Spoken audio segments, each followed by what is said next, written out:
right, the long-lost muffler man of Douglas.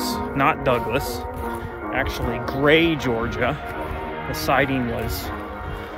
Oh, and there he is, man.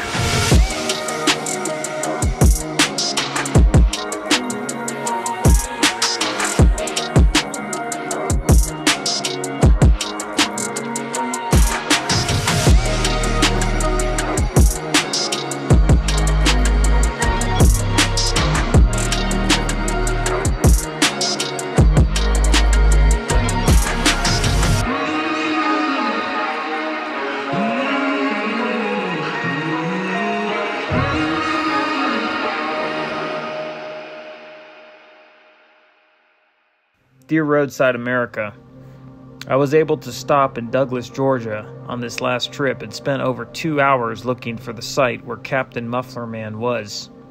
The directions are kind of vague and it says it's near Douglas on 441. I looked at every building on 441 in Douglas and nothing matches. I also stopped at a bunch of businesses and talked to people who have lived here their whole lives, and not one had ever seen him before. I even talked to an old city commissioner and he had never seen him or the building in the picture. I'm going to get to the bottom of this Douglas Muffler Man one day. It just seems he was never there at all. Is there a chance there has been a mistake on the location? Monday, October 17, 2011.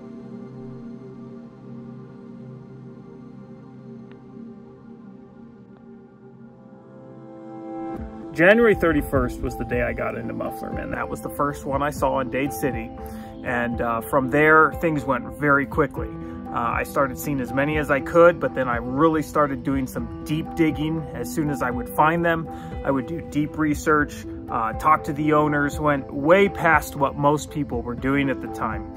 And this is kind of early on. I mean, yes, Muffler Man had a following for sure, and Roadside America had their map, but it wasn't like it is today with so much awareness about Muffler Men and Route 66 and making sure trying to see them on your road trips. One of the early things I did is I got on Roadside America and I really dissected it. I really went giant by giant by giant, and especially the ones that were pictured or photographed but were gone were the ones that really intrigued me. I was interested in finding these missing Muffler Men, and there were a few of them. And one of them that really stood out was this captain-looking Muffler Man in Douglas, Georgia. And the tip came in 2001. The photographer was listed as a lady named Laura Floyd, and Roadside America had very little information. It was a clear sighting because there was a picture there with a Muffler Man that had a captain's hat and a blue shirt and white pants, and it seemed to stand at like a tow yard or a used car lot of some kind with a small, what looked like a mobile home in the picture. And there was just something about the picture that was very intriguing. You know, there was a partially visible billboard there, and but there was no address. You know, it was listed as maybe around Douglas, but that was it. And then there were so many questions about the giant itself. You know, did International Fiberglass make it? Was it a custom Captain Man? I'd never read or seen a picture anywhere that they'd ever made a Captain Muffler Man, but clearly he had a captain's hat on, and he was nautical, you know? And so it was just all very intriguing. And I think around 2012, I was like, you know, I want to find this guy. This is amazing. And so I went to Douglas, and I showed that picture all over town in Douglas. Everyone told me the exact same thing. They all said, we've never seen that building. That location doesn't exist in Douglas, and that giant's never been here. So I walked out of Douglas thinking, okay, it wasn't here. I don't know where in Georgia Laura Floyd saw this, but it wasn't in Douglas. Georgia received a number of Muffler Men back in the day. You know, they got Phillips 66 Cowboys, they got a handful of Bunions, they got some of the Chiefs that International Fiberglass made. There was probably over 10 giants that were in Georgia back in the day. Phillips 66 was running its program with the Cowboys, and basically these were shipping out nationwide. Phillips 66 ordered 100 Cowboys from International Fiberglass, and that they kind of averaged about 3 per state. So Georgia probably had at least 3 Cowboys that were deployed to that state. And the program was that you could either buy it outright for your station and keep it there, or you could be a part of a promotional roving program where the Giant would come in and stand at your station for a week or two, and then go on a trailer to the next station.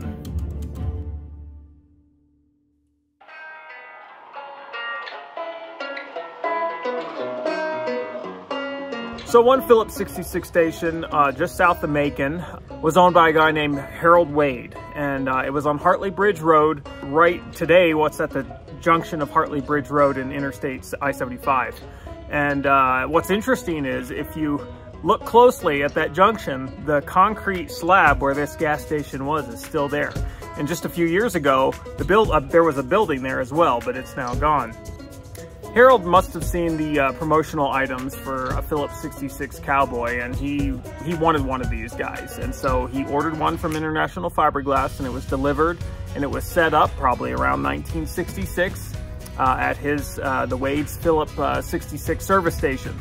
And that Giant went on to stand there for many years. Keep in mind, the promotion for Phillips 66 ran about till 1969, and then they kind of moved on to other promotions and other ideas. But unlike Texaco, which had a hard out, in other words, when their program came to an end very quickly, actually, with the Texaco Big Friend program, they said destroy them, you know, take them down and get rid of them. And Phillips 66 didn't really do that. You were allowed to keep your Cowboy as long as you wanted. And so many came down, but we see a lot of Cowboys that remained at Phillips 66 stations well into the 70s, and some of them made them all the way into the 80s and the 90s. This is exactly what happened with Harold's Cowboy. He kept it on, and even though the program ended in 1969, the Cowboy stayed on. Now, Harold passed away in 1972, so the gas station probably changed ownerships, maybe changed brands. We don't really know. But in 1972, he passed, and the Cowboy stayed on right through the 70s. Toward the end of the 70s, this particular Cowboy was getting a little weathered, probably some cracks. You know, there was storms that came through, high wind, all of that. Late 70s, early 80s, this guy came down. He fell down, and they kept him on at the station. I think they pushed him aside into the weeds a little bit. Oftentimes when muffler men will come down, they will break their hands. They'll land in a push-up position, and it'll either push their shoulders out of the sockets and break the whole shoulder area, or it'll snap the hands off. And so that's what happened with this guy. And I think the damage on his hands was pretty significant, because in 1983, you have a guy named Dennis Allen Lockaby, all right? And he owns a car dealership downtown Macon on Eisenhower Boulevard. And he finds the Giant, probably knew of him, probably filled his car up there many times and seen the thing laying in the woods. But he buys the Giant, the Cowboy, at this point in time, and he does a full restoration on it, right? He paints it all new colors. He fixes the hands. He had an artist kind of recreate the hands, and they don't look quite right. They're definitely not to spec for International Fiberglass, but he restored the Giant, basically. And he hauls this thing up and sets him up on at his car lot on Eisenhower Boulevard. Dennis's car lot was called C&L Auto Company, and basically he had a manager named Sam Lewis that managed the lot, and they set this guy up probably around 1983, 1984, and the Giant held the letters C and L in his hands, one in each hand. And this was a new sight for the Cowboy to be there, and the public took notice, and so did the city. You know, the constant plague that these muffler men faced was zoning laws, and it got worse as time went on. I think in the mid-60s, you know, it wasn't such a big problem because America hadn't seen big colossal giants everywhere at that point in time. But as we go along, more and more of these giants and other fiberglass figures are now populating America, and all of a sudden you have a crackdown in zoning laws. And keep in mind, this is also around the era when Lady Bird Johnson is campaigning to beautify America's roadsides. So she's going after signage, and she's going after such monstrosities as muffler men. And so the cowboy gets in the crosshairs, right, of all of this. And now we're into the 80s, so we're still feeling the remnants of, you know, everything that was happening to beautify America in the 60s and 70s. So the manager of the lot, Sam Lewis, he's like, this is not a sign, this is a symbol. You know, the cowboy is a symbol of our car lot, you know, and the cowboy was called Mr. Finance Giant. You know, they put the letters Mr. Finance Giant on his hat, and he was there to symbolize the fact or advertise the fact that, you know, you didn't have to have all the money to buy a car, you could get it financed, right? So it was an advertisement for the car lot. The city wasn't buying it. They were like, you know, this is not a symbol, this is a sign.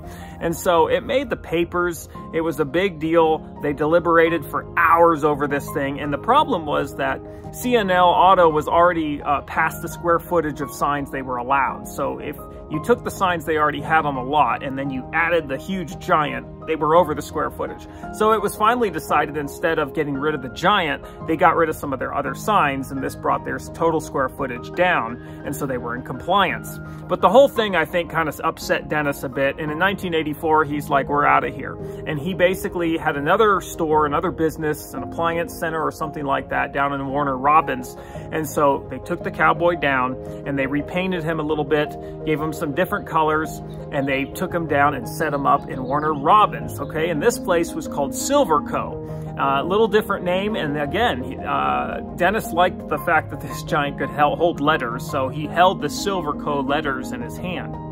Once the giant got to Warner Robins, kind of the same thing happened again. The city took notice and said, oh, we need to create some rules and laws to regulate these big giants if they're coming to town. And we don't really know if those regulations ever impacted the finance giant, because there's no direct record that he had to come down because of laws or zoning laws or signage.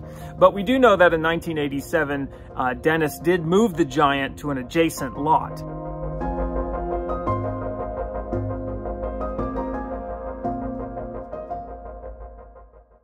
Now, I think this adjacent lot was most likely Captain Auto Sales. Dennis had a auto sales lot up in Macon on Eisenhower that he was first at, and then I think he wanted to do another car lot down in Warner Robins. So the giant was moved. There is record of a Captain's car dealership in that area, and we don't know much about it, but Dennis appeared to like boats, or his nickname was the Captain. So I don't know if this meant that he sailed in oceans around the world or if he liked local fishing and boating, but there was definitely a nautical part of Dennis. And so it was at this time in history that the giant was taken down, repainted, and he was also, that cowboy hat was cut and altered. They sliced the top of the hat off, they sliced the brim off, and they made like a bill, and they put like an anchor symbol on the front, and they wrapped it in a canvas, and they made a captain's hat. So not international fiberglass, but it was something that Dennis did.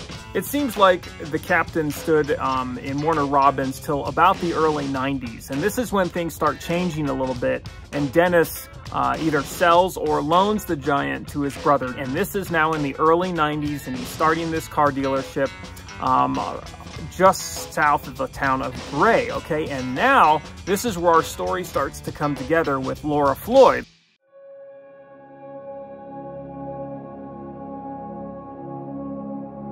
Laura Floyd arrives around 1995, 1996, and she's traveling in her car, and she sees the muffler man in front of Anchor Sales, and she leans out the window and snaps that picture. That's what changed everything for me years down the road. And That picture doesn't even get posted right away. Dennis passes away around 1996. His brother closes that anchor sales lot, or actually I think he sold the business to another, he sold the business, and when they bought it, they were like, well, we don't want this big giant here, you need to get rid of this. And this is probably around 1998 or so, maybe 1997, we're not really sure. His brother's got an issue. He wants to sell the building, but he's got to get rid of this big captain or former cowboy. And so his wife's family, the Reynolds, they have a large property between Milledgeville and Gray. And so they take the giant down, and he comes apart in a few pieces, and they have him on a big trailer, and they haul him way out to the backwoods of this property, and they dump him along this little access road that they use, and they stored other things out there. And this is around 1998, and that's it. That's where the Captain Muffler Man ends up.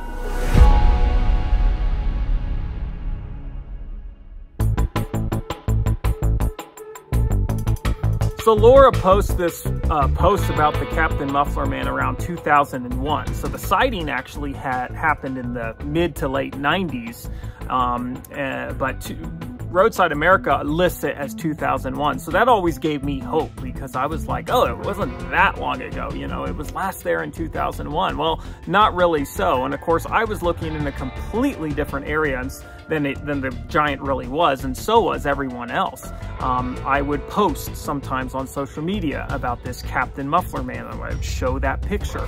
And I wrote the guys at Roadside America over the years again, and I asked them if they could find Laura Floyd, and maybe we could talk to her and get a little better idea of things.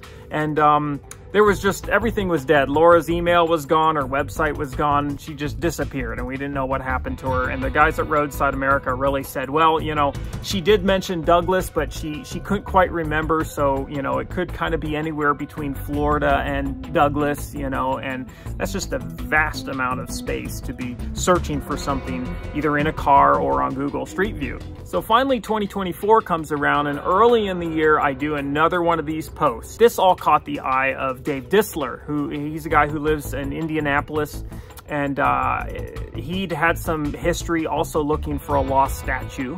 And so I think this kind of appealed to him, and Dave really went to town on this. You know, I start getting messages from Dave daily about this Captain Muffler Man.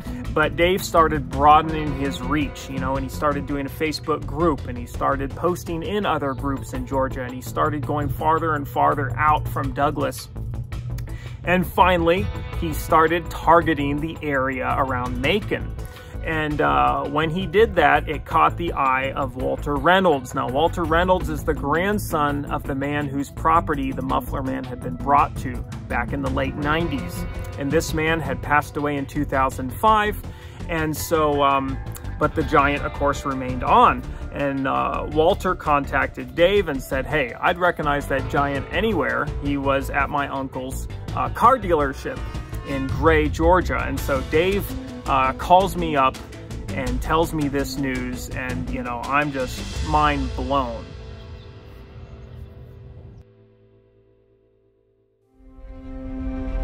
So Walter tells Dave, look, I don't know if the captain is still out there. He said, it's probably been 15 years since I've seen him. Around 2009, I guess Walter had walked out there, but it is way back on the property. And he says, tell you what, I'm going to go out there tomorrow, and I'm going to see if this giant is still there. And so Dave and I are just like holding our breath, right? And waiting for some kind of evidence to come in. And the next day, Dave sends me a picture, and bam, there is the Muffler Man. And he is missing his nose, and his legs are separated from his body, and he's got holes in his back, and his paint is peeling, and he looks like a wreck. But I'm just so excited because, like, after all these years of searching, you know, we finally found him.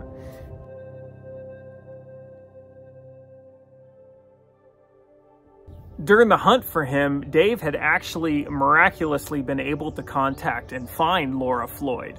And so he had asked her again about what she remembered, and it was still very vague, and she wasn't even sure where the original picture was, so we could scan it again and get high resolution. Because one of the ways we thought we were going to solve this case was that billboard. We thought we were going to be able to figure out what that billboard said and what it was advertising, and that would help us narrow the location. And that never materialized, you know. Walter found us before we ever figured out what that billboard said. But Laura was really excited to hear about, you know, what Dave was searching for, and about me, and how that, you know, her picture had really been such an inspiration for me to get into muffler men and start finding the long lost ones and bringing them back. You know, it was really because of Laura's picture that, you know, that desire and that hunt in me had all started.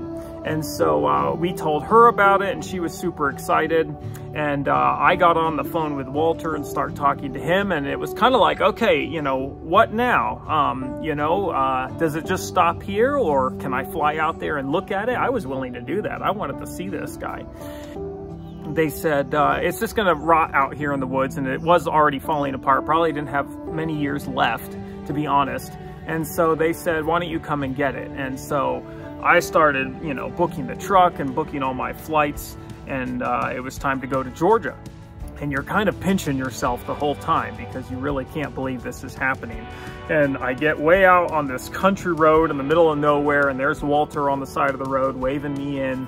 And you drive back on this driveway that's just really a little a road through the woods. And, you know, the trees are scraping the truck, and it's all I can do to get back in there a quarter mile or so, and then you just can't go anymore. You know, the trees were overgrowing the road. There were some trees in the road, and so I backed that truck up as much as I could, and then we walk from there, and we walk way out into this property, and finally, it's just like one more bend in the road between me and this giant.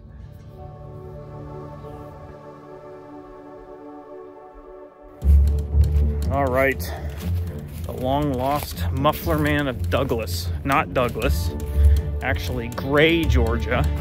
The sighting was, oh, and there he is, man. To search for so many years and be interested in the Douglas muffler man, and then to finally figure out that it's back in the woods like this.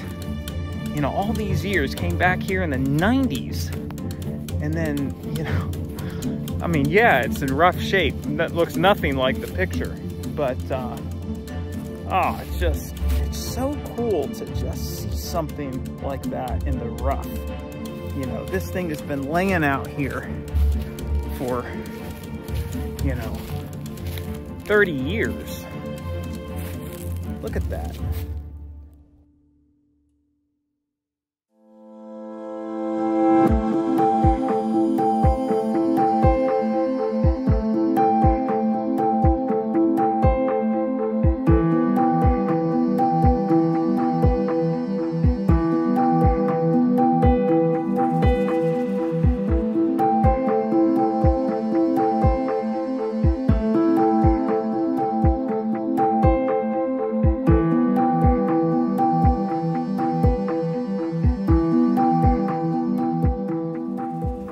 There's no way to get the truck back there, so Walter and I start hauling it out, and we hauled the torso out, and the back was so beat up, you know, it was kind of facing the sun all those years, and so the back was so beat up that I was worried that it was going to just come apart. All right, we got him pulled out, and all the arm bolts are all seized up as expected, so we are going to try to drag him out of here just the way he is. We could hear that fiberglass just like creaking and cracking all the way out, and we hauled this thing and dragged it all the way out to where the truck was. And we're completely wiped out. You know, we're both coming out of winter, and we haven't done any exercise in a while. And so we're completely exhausted. All right, so we got him all the way down the wood trail here, the rolled road. We used an old table as a skid, so we kind of sledded him out here. We don't quite have the tools we need to get his arms off. They're all rusted shut, so we're gonna try to just get him in here. And I go back out and haul the legs out on my own and just, you know, drag them through down this little, you know, forest road. I'm taking a breather here. This giant's wearing us out. We got to get those arms off. Pulled the legs out. I mean, it's like a few thousand feet down that road to where he was. So, I mean, it was way back there. What do you think of that? Number 5, you see it? They painted all kinds of stuff on these guys. International Fiberglass at the shop. We found my cowboy has the name Tom under there. This guy has the number 5. Wish I knew what that meant.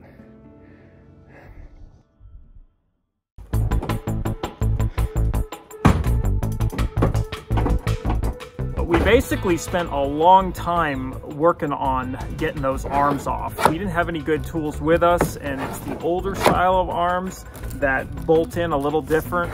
And so we kind of had to do some ripping and tearing. I hated to do it, but we eventually got those arms off. And once we did that, we were able to put the legs in. And he's been here ever since. Ever since. 20 years.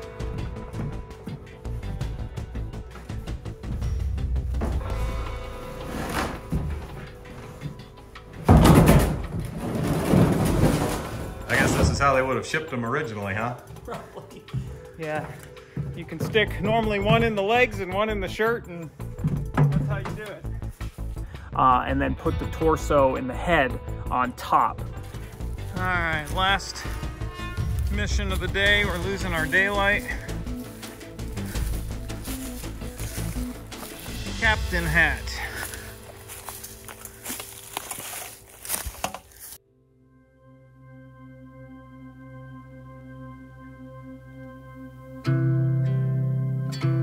We pack it all up and I drive to Mark Klein's. That's the plan for this guy, right? Our guys at the shop are doing the big friend for the museum, and they've got all this other stuff that they're doing at the Re-Giant shop that American Giants now uses for all our restorations. It's the same shop we've always used, actually. And so I'm going to Mark Klein because he can turn this around much faster. And you guys remember, I had another cowboy. I have another cowboy, a Phillips 66 cowboy that was going to go to the museum. But when I found this guy, he's just got, you know, all this history, and he's the giant I've been looking for all these years. So I was like, okay, I'll figure out something else to do with that other cowboy. But this is the cowboy that I want at the museum. So plans changed, and now I'm driving up to Mark Klein's.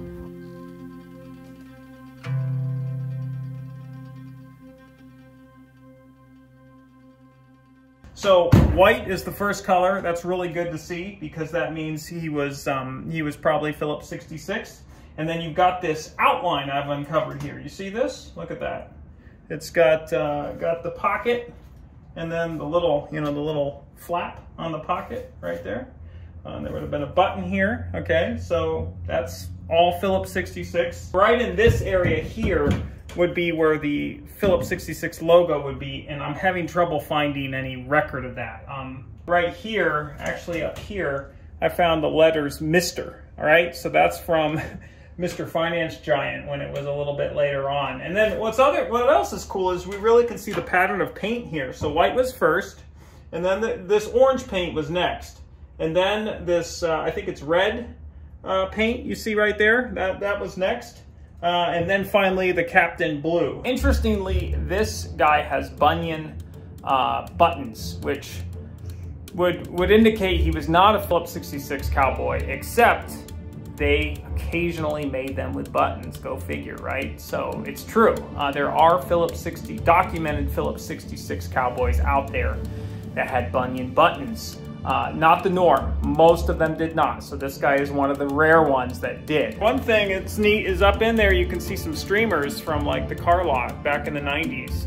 In the picture from 1996 you can clearly see streamers and in the picture. And somehow some of them were hauled out to the woods with this guy and they're still in there. So of course when he was discovered and we pulled that hat out of the woods, you know, immediately I noticed that the top brim there, the top of the hat is metal. And then there was all this fabric on it, as you can see here. This side of it is all coming off. but you know, all this stuff. So it's like, okay, yeah, you know, he was something else originally. He definitely was not a captain. And so all this metal and stuff. But then I saw the bill, and the bill was buried, completely buried under the dirt. So it was tough to dig him out. But when I saw the bill, I immediately recognized it as what could be International Fiberglass. It was their style. And so I'm like, what? You know, so a couple more seconds later, we realized what we had. And I was like, oh, this guy is a cowboy hat, right? So this is part of the brim, and they cut it into a bill for a captain's hat. And what's really cool is you can see the lettering from the finance giant peeking out. There's the T for finance giant, and there's the word finance, and the word Mr. is up in here somewhere. And then this is a plate they put when he stood at anchor sails, and he became the captain. They put this captain plate on top of it. So theoretically, there might be a Phillips 66 logo behind all of this. So we have arrived at Mark Klein's Enchanted Castle Studios, and Mark is really going to be instrumental in taking this to the next level. The next step is restoration. So we have done all this research and years of hunting, and then me and Walt hauled him out of the woods and got him in the truck. I've driven now up to Virginia, and now it is time to get this guy out of the truck. And Mark and I are going to take a look at it, talk a little bit about his restoration, and you know, kind of the direction we want this to go.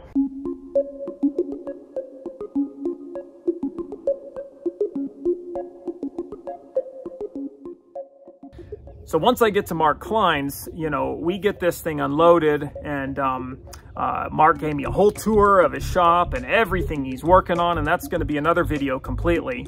So you'll want to look out for that. In the afternoon, after we were done shooting this other video, you know, we got everything unloaded and laid out, and Mark, you know, and I talk about it for a little bit, and then he gives me a pressure washer and lets me go, you know. And so I'm wanting to discover more about this guy and his history, and so I start blasting this guy with a pressure washer. Okay, proof, 100%, here it is. It's hard to see, but right here, you can see the Phillips 66 logo. It comes down like that and swishes. Part of it came off. You see that right there? I was peeling some of these letters back, and it's right there. This is part of the Phillips 66 logo, this thing here. And then it goes across the top, and it does the little thing like that and comes back. So it's all here. That is the Phillips 66 logo. This is 100% a Phillips 66 cowboy. Couldn't find it on the shirt, but there it is on the hat, no doubt about it. That is cool.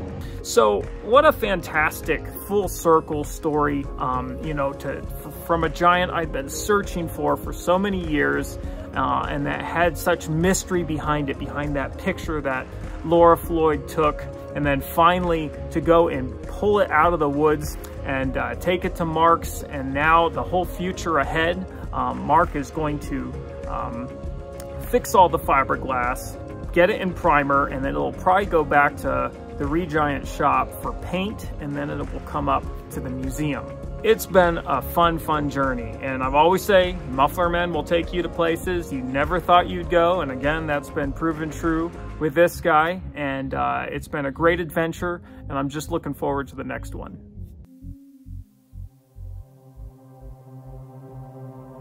There's a lot of people I really want to thank that made all this happen. You know, I want to thank my buddy in Belgium, Tristan.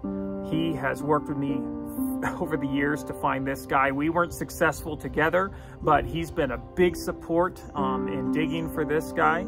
I want to thank Laura Floyd, who took that picture all those years ago and took the time to post it to Roadside America so I could see it, and for also collaborating with us now that we found it. And for her part in all of this, I want to thank Walter especially and his family, who were willing to reach out to us, to talk to us, and even consider, you know, selling their Giant so he can have a new life. And I want to thank Walter for all his help. I mean, he worked his tail off. He worked harder than I did the night we took him out of the woods there. And it was a lot of work to get that Giant down the road. And Walter really worked hard to get the arms loose. So Walter, huge thank you to you. I want to thank Dave. None of this would have happened without Dave Dissler and his never-ending efforts to find this guy and to not give up and to track him down. Thank you, Dave. There's many others of you who have been really close over the years and have always supported and encouraged me and everything I've done. So you know who you are. Thank you. This doesn't just happen because of me. This happens because all of us work together. And so many of you, you know, when this story came out and the Gemini Giant, you all reach out to me and you say, hey Joel, have you heard about this? Have you heard about that? And yes, many times I have heard about it or I have been there, but I appreciate it. I really, really do. So keep the info coming. Send me your pictures, send me your memories. And if you think there's a long lost muffler man out there, let me know. All right, that's it for this trip. Great finding that Phillips 66 logo on the hat. That was the funnest thing, the Finance Giant and then the logo underneath that. But I got him blasted pretty good. Got the legs clean. Got the torso down to the Phillips 66 white here. And had original skin color there. So that's pretty cool. And then now it's up to Mark. Speaking of Mark. Enough work for today. Let's go get some deeds. All right, sounds good. See you guys later.